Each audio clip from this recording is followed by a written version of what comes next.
Right then everybody, welcome back to Angler Carl. Now just before I get into this video, I do want to say if you are enjoying the content and you do like what you see on the channel, make sure you hit that subscribe button because you won't want to miss what I've got coming up. I do reviews, I do challenges, I do all sorts of informative fishing videos, so you guys won't want to miss out on that. Hit the bell so you're notified when them videos do come out, and also post your comments down below and share this video around. So today guys, I am here at Ravenfield Ponds. I've just got the carp rods on the alarms with some hybrid feeders. Been filming a few reviews on hybrid feeders, so definitely look out for them videos coming up. And while them rods was on the alarms, I just wanted to make this to basically say, how do you choose the right peg when fishing? Because choosing the right peg, in my personal opinion, is very important. And also getting experience from fishing a peg. Now here at Ravenfield Ponds, I am on Bridge Pond. Now I've fished this three times before, and I've fished at this. This is my first time fishing at the far end, which I'm sort of like down this bit here where there's like this little waterfall. I've also fished up this middle end, which we're going to walk to now, guys.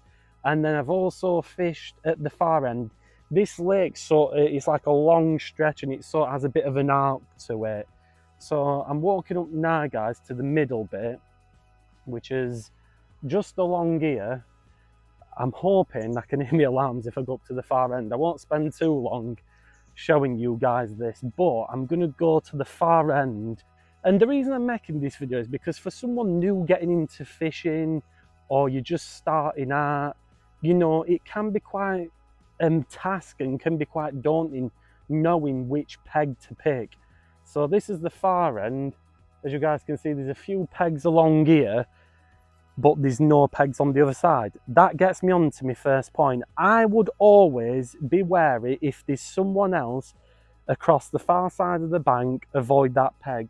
Say if I wanted to fish this peg right here and someone was on one of the far pegs there, I wouldn't personally bother with that, guys. For me, it just, you know, you're just two on top of one another.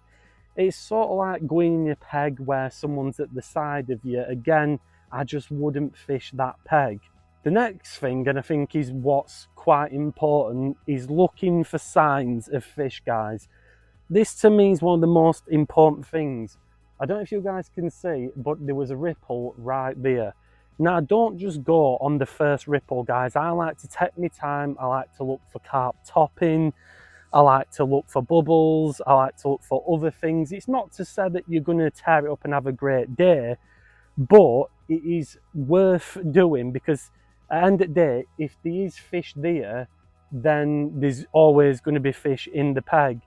And again, one's just actually topped right near where one of my lines is, guys. So one's just come over here. I don't think I'm just going to check to see if any of the alarms have gone off. I'm hoping and praying they haven't. No, they're absolutely fine. So yeah, that's one of the next things. Look for signs of fish. I'm going to see if any fish have a little top. There's one that's just rippled over there. They'll probably do it when I'm off camera, but yeah. You guys know what I mean. Look for signs of fish. If they're in the peg, they are going to be catchable.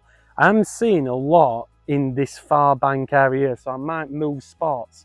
And that is another point. Moving spots, guys. If your peg that you're fishing is quite quiet, like mine is today, I've not had much action, I will always think, right, if another peg's free, and I can see lots of action going on, I can see fish crashing, and you know my peg's a little bit slow, then move, guys. It doesn't hurt to move pegs. One has literally just crashed right up there, and that's where I keep seeing one of them fishes go in. So I might think to myself, I'm gonna have a little move. You know, I can see that fish crashing, and if there's no one really around you, then it's a good place to start, guys. Remember, move pegs if the one that you are in is quiet. And I'm not saying give it 10, 20 minutes. If you've not had out after an hour and you feel like you'd be better at another peg, then move, guys. I know it can be a bit of a pain. Luckily I travel quite light, and that's for a reason. You know, I like to move about a lot. There's just been another fish just up there as well what's top, so I might have a move up that end in a minute. Now the next thing, guys, is look for features. You know, I'm a big believer in looking for features, so I'm going to come down to this bit on peg number 5, and as you guys can see, there's some nice reeds here. You know, it's not bad. There might be a few fish hiding shallow, or at the same token of breath, this far end where I am, there's a wall, and some of the fish might hold up against this wall. I'm going to try and get to this peg. Hopefully you guys will be able to see this. But if you look here, there's a little wall just there, and that's where the water sort of dips down and goes into the next peg. So again, it might be a good spot for fish holding up. So another thing, guys, and I find as well, this is as just important as looking for the fish. When it's a windy day, go at the bottom end of the wind. And what I mean by that is, say if the wind is blowing along this lake, where is it that the wind stops? So say if it stops right at the bottom end of this lake, and this end is the calmest, fish there. I've done it before at places like Aston, guys, where I fished at the bottom end of the wind and had a really good day. We've got a bite, we've got a bite.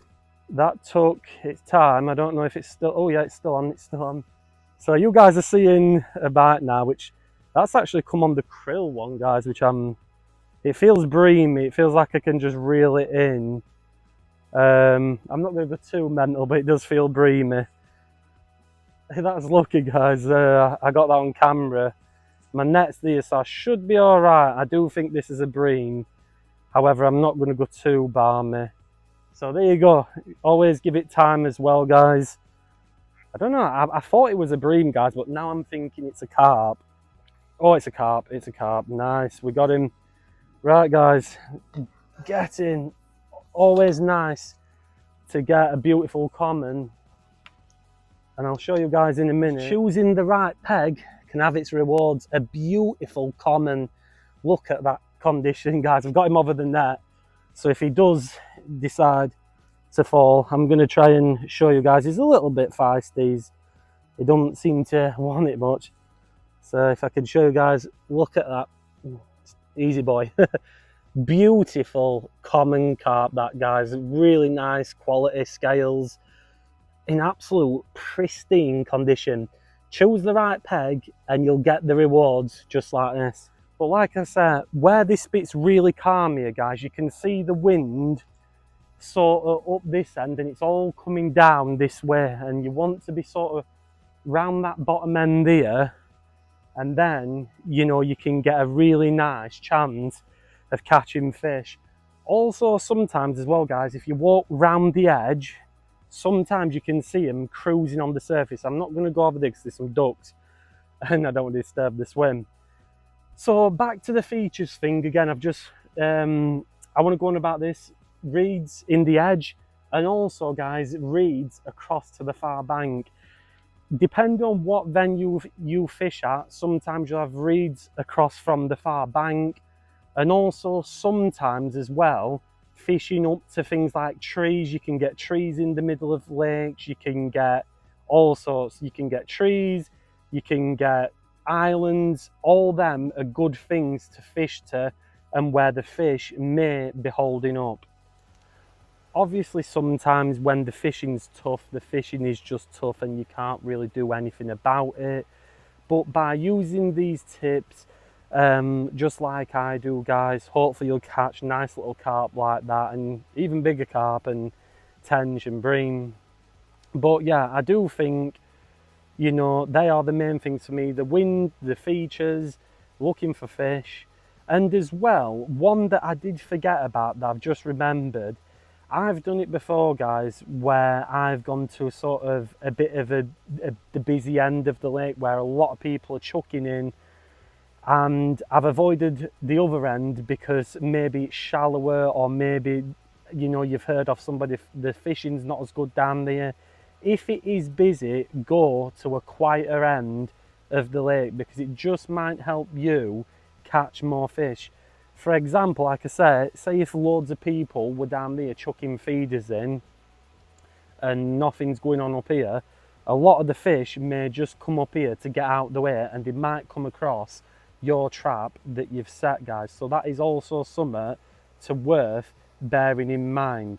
So like I said, use these tips and hopefully it will help you catch more fish. So if you've got any tips for anyone as well as me in the comments below, or something maybe that I've not mentioned, drop it in the comments below and everyone will much appreciate that, including myself. And also, if you did enjoy this video, leave a big like on it, share this video around with people who are new to getting into fishing, or maybe if you've been fishing for a while and you just want some help on, you know, the right peg to choose. I'd much appreciate that. Subscribe for new fishing videos every week. I upload all sorts of different kinds of fishing videos, so you don't want to miss out on that, and hit the bell so you're notified when them videos do come out. And thank you very much for watching this video. As I always say, if you're fishing, have a good one.